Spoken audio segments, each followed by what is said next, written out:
Human history is a story of religious strife. Even in the best of times and places, the most a religious minority could hope for was being tolerated. The right to live as a second-class citizen. Then America came along, and with it, the promise not of toleration, but of religious freedom. It was a promise of political equality regardless of faith, and it was unheard of.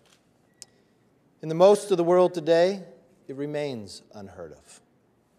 I'm certain that when this nation was founded, all the emperors and kings of the world looked at our religious diversity and counted the days to certain demise. We did not survive, grow, and become the most powerful civilization in human history because we are focused on our diversity. It is not our differences that makes us stronger. It is our unity despite our diversity. Unity in past, of principles, and of the purpose that brought us out of many unto one. What is beautiful about America is that from the soil of that unity, a great and peaceful variety has grown. A mixture of nationalities, of class, of expression, and most profoundly, of religion. This type of nation of peace, prosperity, and community and freedom can neither rise from the swamp nor be proclaimed from above. It demands a certain kind of people who stubbornly treat their fellow citizens, their neighbors, with respect. New offices, great words, or even new laws will have little effect unless every generation recommits to Americans' ideals. Embrace America's past and stand beside their fellow citizens for America's future. If we do not, the kings and emperors of old will be proven right. The last great hope of freedom on this earth will perish because we forgot who it was. Are we forgetting today? We face today a time of rising religious persecution. It's not violent. It's not done in the name of God. But it is a new orthodoxy, and it is an intolerant of dissent. Nuns have been forced to put aside their lives of service to the elderly and the sick and have to go to court, humbly requesting that they not be required to pay for practices that end the lives of children.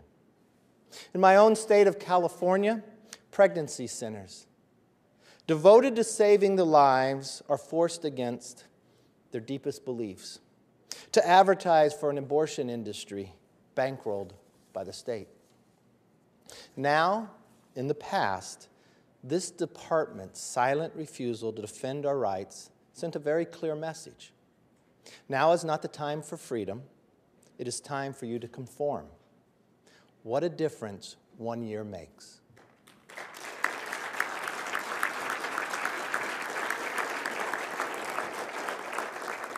This same agency is now opening a conscience and religious freedom division within its Office of Civil Rights, devoted to nothing more than treating people fairly and with justice. To everyone in this agency, I personally want to say thank you.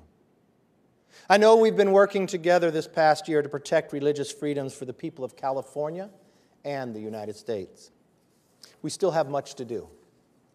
And I have high hopes that violations of the Weldon Amendment and the arrogance of the California abortion mandate in AB 775 will be investigated and resolved quickly. But our investigations, our new offices, and passing legislation are not only a part of a renewal of our country, however necessary each one is. We as a people have to renew our nation every day. We did not create this great country, but by our daily choices and the choices of every person across this land. We either weaken our country or we make it stronger. If we don't embrace the heroism of stewardship and preserve the freedom of all people to live in accordance with their faith, our unity is lost. And with that unity, our peace. And with that peace, our diversity. But if we defend that freedom, answering the call of our country, America will remain the hope of all mankind. and the closest the world has ever come to the brotherhood of man. Thank you, and God bless.